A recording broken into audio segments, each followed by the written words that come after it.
গল্প পিয়নের আসরে সবাইকে স্বাগত জানিয়ে শুরু করছি আজকের গল্পের আসর। আজ শোনাবো শ্রী তারাশঙ্কর বন্দ্যোপাধ্যায়ের লেখা হাসির গল্প। শুরু করছি আজকের গল্প বিভ্রম।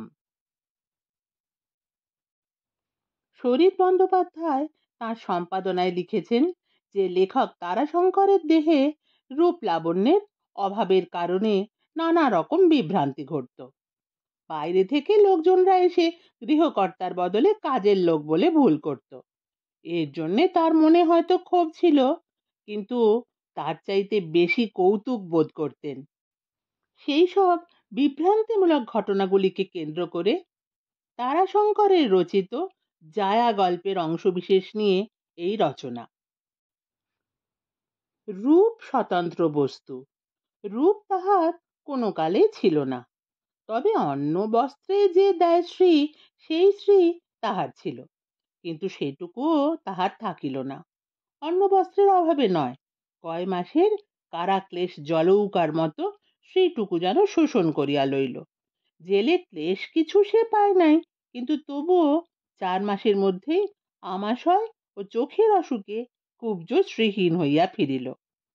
স্থূলতা বর্জিত শরীর শীর্ণ হইয়া গিয়াছিল, খদ্দরের পোশাকও ভারী বোধ হইতেছিল। অবয়বের লাবণ্য নিঃশেষে ঝরিয়া গিয়াছে, দেহের শ্যামবর্ণ প্রায় কালো হইয়া উঠিয়াছে।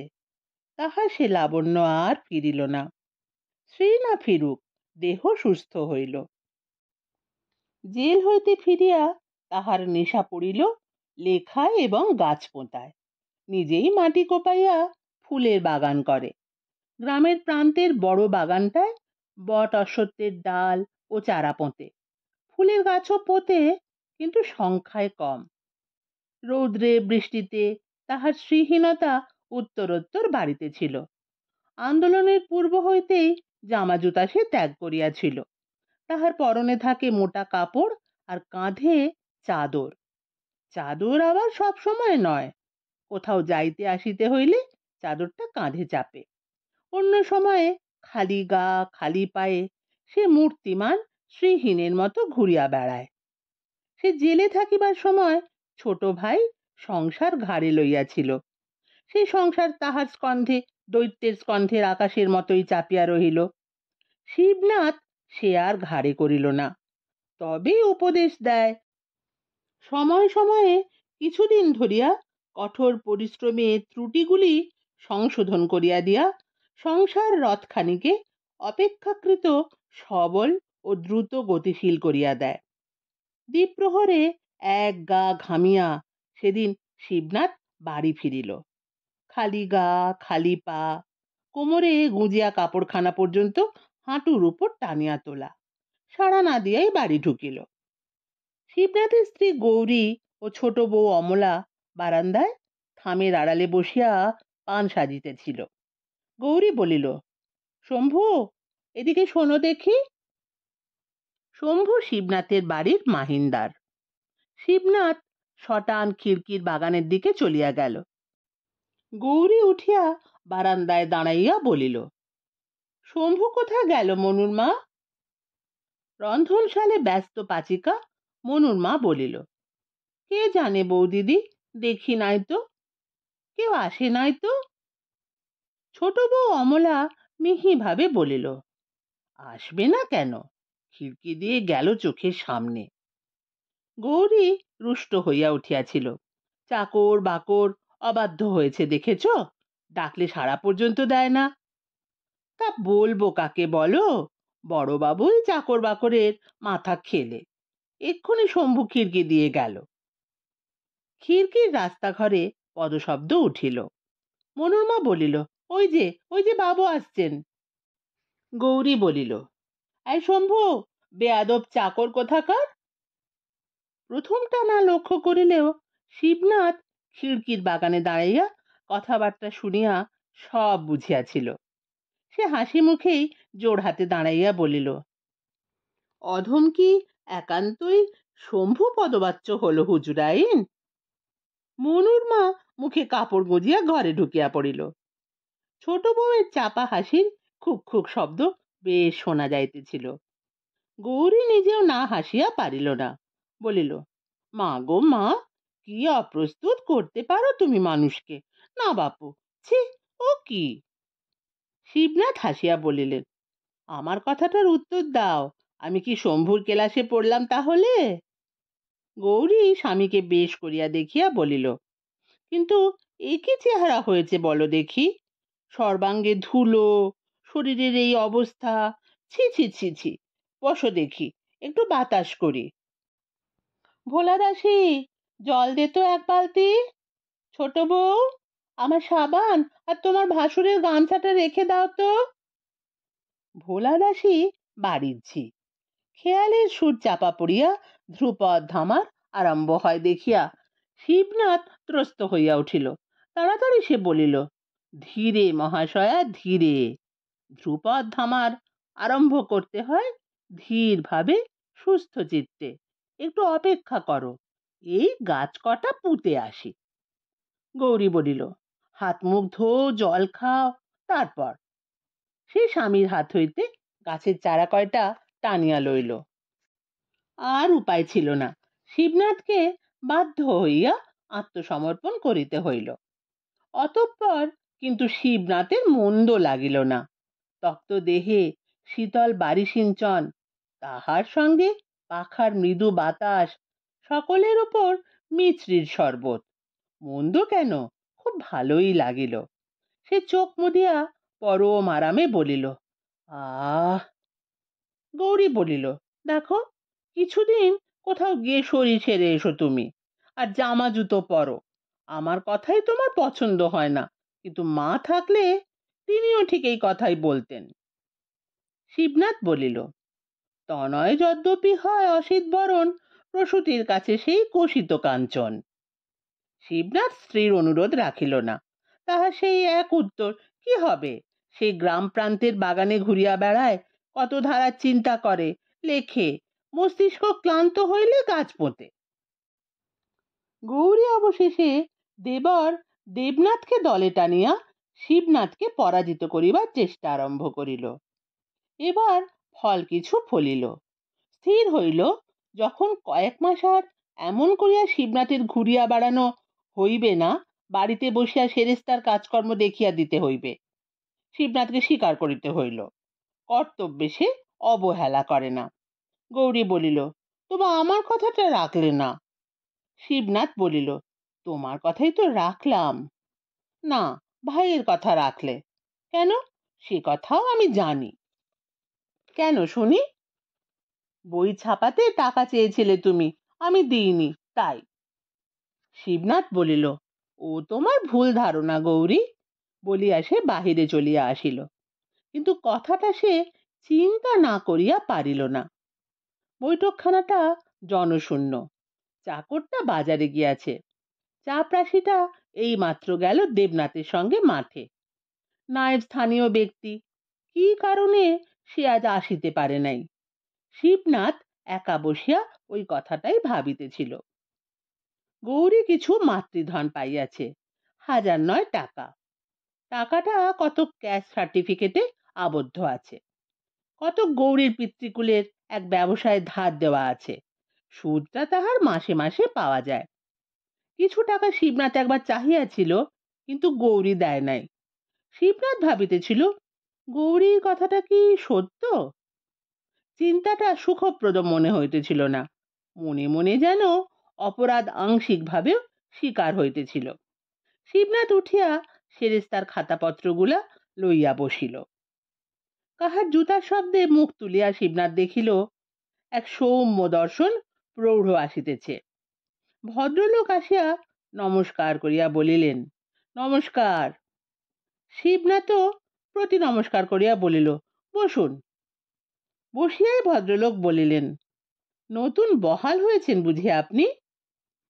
নগ্নগাত্র শিবনাথ বুঝিল ভদ্রলোকের ভুল হইয়াছে, কিন্তু কিভাবে কেমন করিয়া সে ভ্রম সংশোধন করিয়া দেওয়া যায়, তাহাই সে দ্রুত চিন্তা করিতেছিল। কিন্তু তাহার পূর্বেই ভদ্রলোক তার হাত দুটি জোর করিয়া মৃদু কণ্ঠে বলিল, 5টি টাকা আপনাকে পান খেতে দেবো না বাবু, আমার একটি কাজ করে দিতে হবে। শিবনাথ অগাধ জলে পড়িয়া গেল।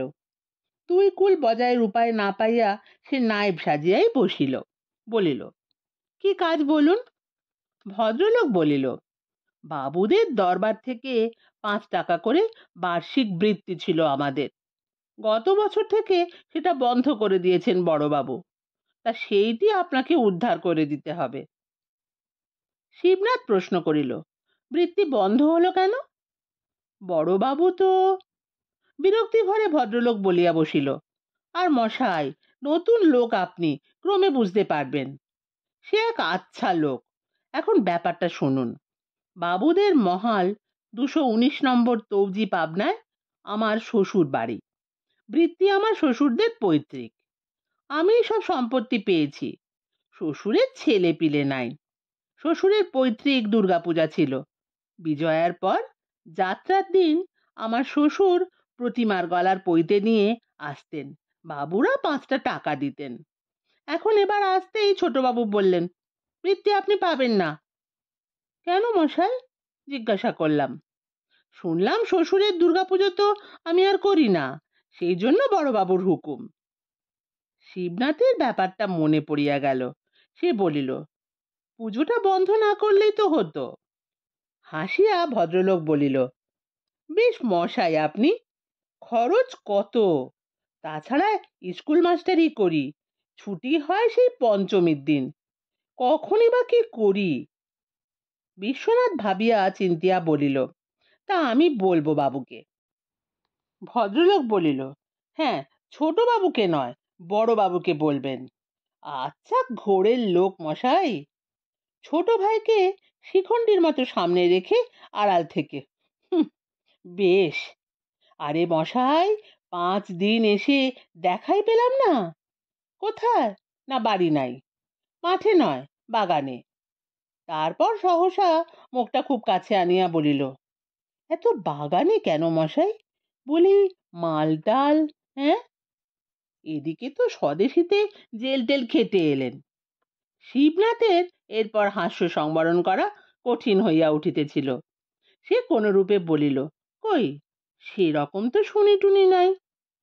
চোখের ইশারা করিয়া ভদ্রলোক বলিল, আরে মশাই, ডুবে ডুবে জল খেলে একাদশীর বাবাও জানতে পারে না। শিবনাথ ভদ্রলোককে বিদায় করিবার চেষ্টায় ব্যস্ত হইয়া উঠিল। এখনই কি হয়তো আসিয়া তাহার পরিচয় ব্যক্ত করিয়া দিবে। সে বলিল, আমি বলিব, আচ্ছা, নমস্কার। ভদ্রলোক আবার তাহার হাত দুইটা চাপিয়া ধরিয়া বলিল, আগে বলবো বললে হবে না, ব্রাহ্মণের বৃত্তি উদ্ধার করে দিতেই হবে। আমি বরং আরো কিছু... বাধা দিয়া শিবনাথ বলিল, আমাকে কিছু লাগবে না, তবে বড়বাবু যে ধারার মানুষ। ভদ্রলোক বলিল, আরে দেখা পেলে যে দেখি কি ধারার মানুষ। বুড়ো ছেলে শাসন করার অভ্যেসও আমার আছে। এই দেখুন, আপনাকে 10 টাকা দেবো আমি। আচ্ছা, চললাম আজ, নমস্কার। ভদ্রলোক চলিয়া যাইতেই শিবনাথ তক্তাপোষের উপর গড়াইয়া হাসিতে আরম্ভ করিল। একা একা এতটা কৌতুক ভোগ করিতে তাহার ভালো লাগিল না। সে উঠিয়া বাড়ির দিকে চলিল। শিবনাথের বাড়ি ও বৈঠকখানার মধ্যে খানিকটা ব্যবধান আছে। একটা রাস্তা পার হইয়া সামান্য একটু যাইতে হয়। বৈঠকখানা হইতে রাস্তায় নামিয়াই কিন্তু তাহাকে দাঁড়াইতে হইল। সেই ভদ্রলোক তাহারই এক বন্ধুর সহিত কথা কহিতে কহিতে অগ্রসর হইয়া আসিতেছেন। শিবনাথ সঙ্গে সঙ্গে ফিরিল, কিন্তু তাহার পূর্বেই বন্ধুটি বলিয়া উঠিল, এই যে শিবনাথ, এই ভদ্রলোক। ও মশাই, ও সীতারাম বাবু, চলে যাচ্ছেন কেন? এই যে শিবনাথ। সীতারাম বাবু ততক্ষণে বিপরীত দিকে মুখ ফিরাইয়া দ্রুত পদে অনেকটা চলিয়া গিয়াছেন। শিবনাথের হাসিতে নতুন জোয়ার ধরিয়া গেল। তবুও সে ডাকিল, শুনুন শুনুন, সীতারাম বাবু। অল্প দূরেই পথটা একটা মোড় ফিরিয়াছে। সীতারাম বাবু সেই মোড়ের মধ্যে তখন অদৃশ্য হইয়া গিয়াছেন। বন্ধুটি হতবাক হইয়া শিবনাথের মুখের দিকে চাহিয়া রইল। অবশেষে বলিল, কি ব্যাপার বলো তো হে শিবনাথ? ভদ্রলোক আমার জানা লোক, তাই দেখা হতেই বললেন শিবনাথ বাবুকে ধরে একটি কাজ করে দিতে হবে আমার। তাই সঙ্গে আসছিলেনও আমার, কিন্তু তোমাকে দেখেই... কি ব্যাপার বলো তো? শিবনাথ তখনও প্রচুর হাসিতেছিল। সে হাসির মধ্যেই কোন রূপে বলিল, পরে বলবো দাদা, পরে বলবো, এখন হাসতে দাও। বলিয়া সে হাসিতে হাসিতেই বাড়ি চলিয়া গেল। বাড়ির সকলেও হাসিয়া আকুল হইল। গৌরী ঘরের মধ্যে লক্ষ্মীর সিংহাসন পরিষ্কার করিতেছিল। সে গম্ভীর মুখে বাহির হইয়া আসিল। বাড়ির পুরাতন ঝি সতীশের মা বলিতেছিল, তা বাপু, লোকের দোষ কি? বাবু লোকের চেহারা হবে এই থলথলে, এই ভুঁড়ি, এতখানি জায়গা জুড়ে বসে থাকবে পাহাড় পর্বতের মতন। এই জামা, চকচকে জুতো, মশমশ করে যাবে, তা না ই এক ঢং বাপু তোমার। শিবনাথ গৌরীর দিকে চাহিয়া বলিল, শুনলে হাসির কথা? কাজের অজুহাতে ও ঘরে যাইতে যাইতেই গৌরী উত্তর দিল, কালা তো নই, শুনলাম বই কি, কিন্তু হাসির তো এতে কিছু নেই। শিবনাথ প্রশ্ন করিল, কি রকম? তা বই কি, আড়ি পেতে শোনো যদি, তবে ৯৯ জনকে অমনি ধারার কথা বলতে শুনবো। নিজের পরিচয় গোপন করে নিজের সম্বন্ধে কথা শোনাও আড়ি পাতারই সামিল, ও অতি ছোট কাজ। গৌরীর কথার সুরে ও অর্থে বাড়ির হাস্যচটুল বায়ুস্তর যেন দেখিতে দেখিতে স্তব্ধ উত্তপ্ত হইয়া উঠিল। সকলেই যেন হাঁপাইয়া উঠিতেছিল। শিবনাথও মনে মনে একটু আঘাত পাইয়াছিল, তবুও সে রহস্য করিবার চেষ্টা করিল। হতভাগ্য শিবের কপালে প্রতিনিন্দা শুনে গৌরীও শেষে সতীর মতো দেহত্যাগ না করেন, আমি তাই ভাবছি। গৌরী শান্তস্বরে উত্তর দিল, দেহত্যাগ করে আর লাভ কি বলো?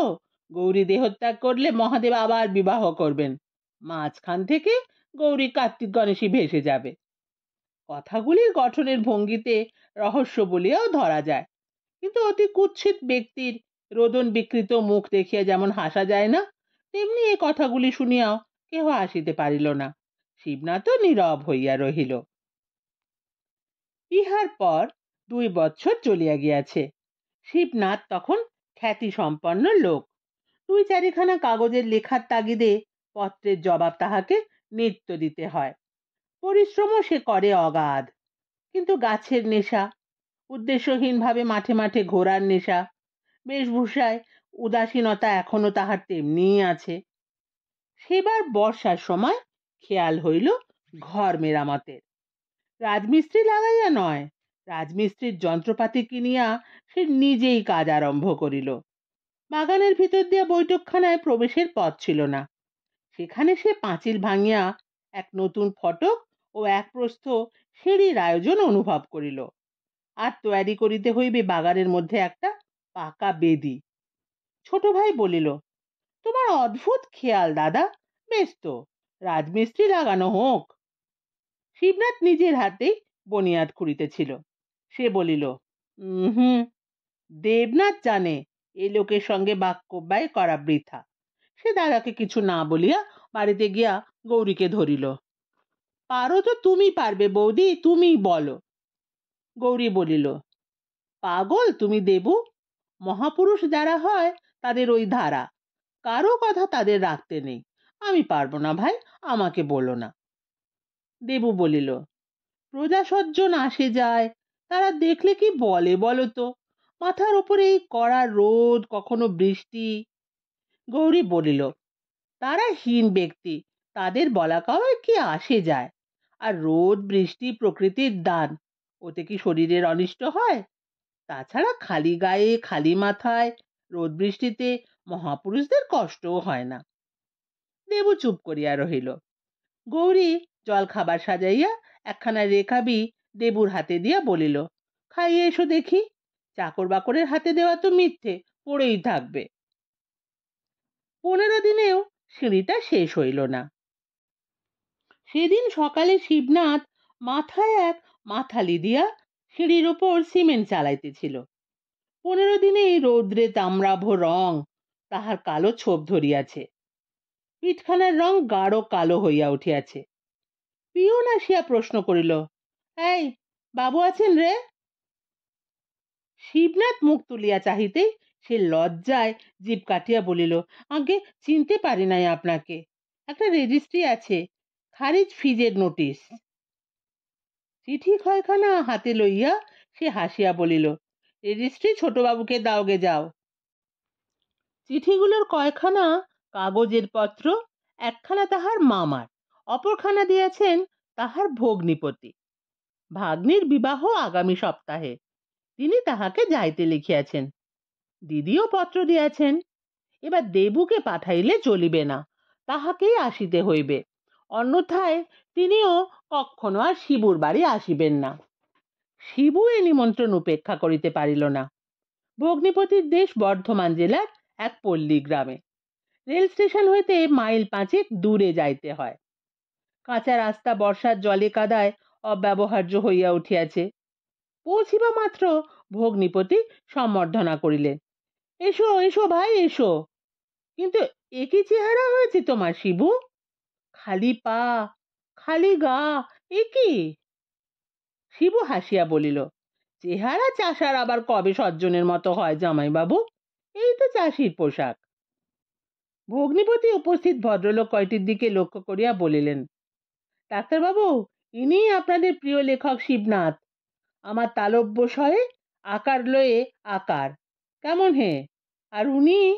তৎপূর্বেই ডাক্তারবাবুটি আগাইয়া আসিয়া বলিলেন, আমার পরিচয় এ ভিলেজ ডক্টর, সামান্য ব্যক্তি।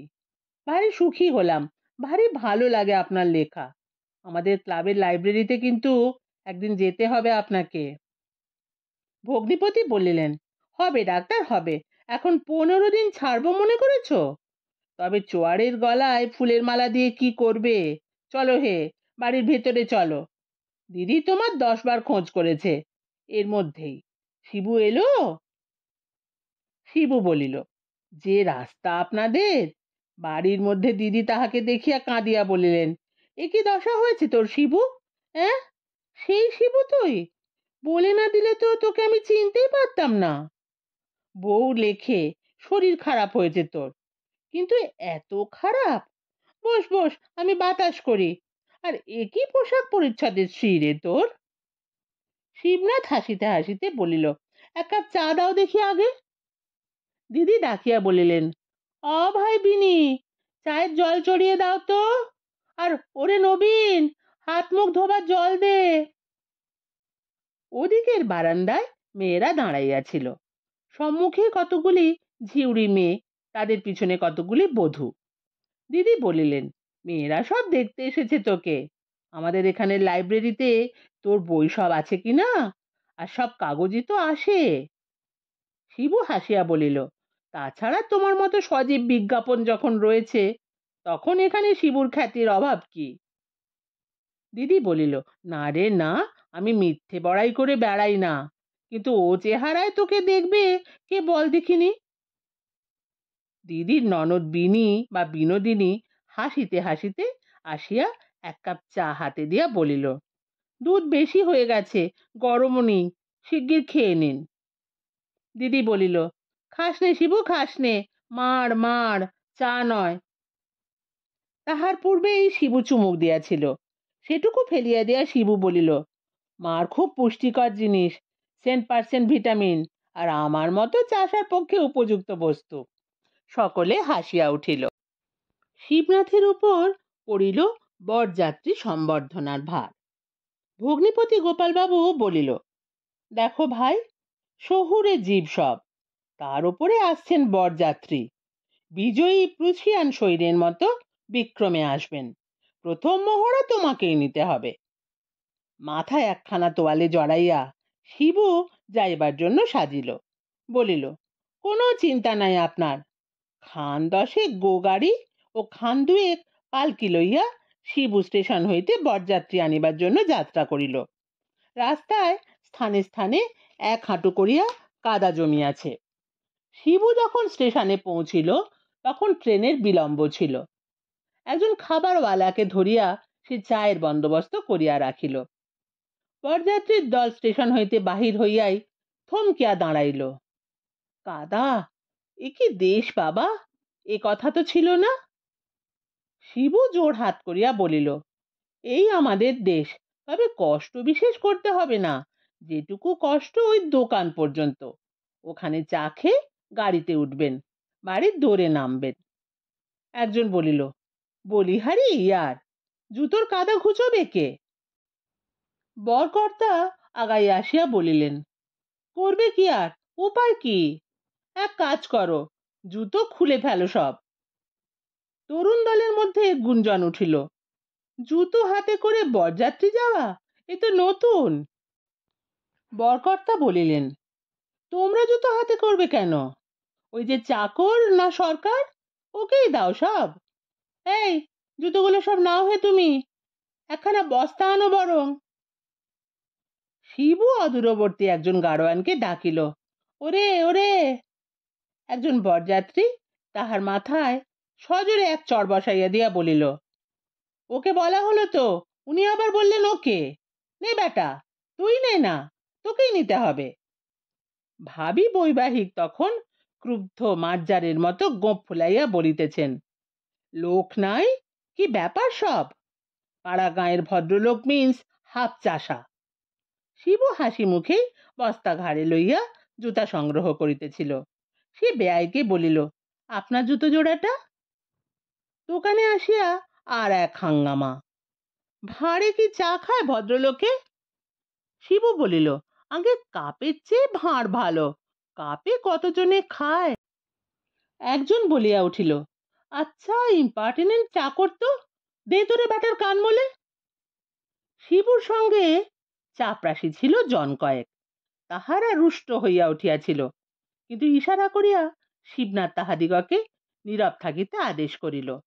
যাই হোক, নেশার বস্তু চা, এবং সে যখন রাস্তার মধ্যে পাওয়া যাইবে না, তখন অগত্যা ভাঁড়েই খাইতে হইল। ভাঁড়ে চা বিস্বাদ লাগিল কিনা সে প্রশ্ন করিতে শিবু সাহস করিল না। গাড়িতে উঠিবার সময় জুতো চাই। শিবনাথ পূর্বেই জুতোগুলি জোড়া মিলাইয়া সারিবন্দি করিয়া সাজাইয়া রাখিয়াছিল। বরযাত্রীরা বলিল, পায়ে যে কাদা, জুতো পায়ে দিই কি করে? শিবু গাড়োয়ানদের হুকুম করিল, জল এনে দে, বাবুরা পা ধোবেন। একজন গাড়িতে বসিয়া পা বাড়াইয়া দিয়া বলিল, এইখানে পা ধুয়ে দাও বাবা, কাদার ওপরে পা ধুয়ে ফল কি? সহযাত্রীরা তাহাকে তারিফ করিয়া উঠিল, দি আইডিয়া, ব্রেন কিরে বাবা। সঙ্গে সঙ্গে সকলেই গাড়িতে চড়িয়া পা বাড়াইয়া বসিল। গাড়োয়ান পা ধুইয়া গামছা দিয়া মুছিতে উদ্যত হইতেই বরযাত্রীরা বলিয়া উঠিল, থাক থাক, শোনো তো হে ইয়ার খানসামা, শোনো তো। শিবনাথ কাছে আসিতেই সে বলিল, হলো তো বাপধন তোমার তোয়ালে খানি, মোছো, পা মুছে দাও। একে একে সকলের পা মুছিয়া দিয়া হাসিতে হাসিতে সে গাড়ির সঙ্গ ধরিল। গাড়িতে স্থান তাহাকে কেহ দিল না। অগত্যা সে একজন গাড়োয়ানের স্থানে বসিয়া পাঁচন হাতে গরু ঠাঙাইতে বসিল। হে তেত্তা, বাপধন রে আমার। ভগ্নিপতি গোপালবাবু বলিল, ব্যাপার কি হে শিবু? চাপরাশিরা বললে আমায় ওরা নাকি তোমায় চড় মেরেছে, জুতো বইয়েছে। হাসিয়া বাধা দিয়া শিবনাথ বলিল, যেতে দিন না জামাইবাবু, ওসব তুচ্ছ ব্যাপার নিয়ে শেষে শুভ কর্মে একটা ব্যাঘাত ঘটাবেন।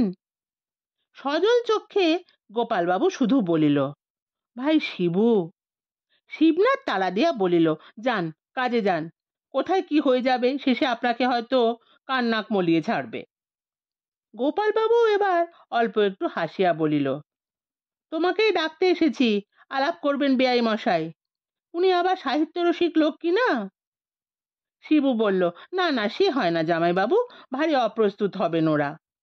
গোপালবাবু বলিল, তুমি না গেলে হয়তো ভাববে তুমি রাগ করেছ, কারণ জানতে ওরা পারবেই যে তুমি স্টেশনে আনতে গিয়েছিলে।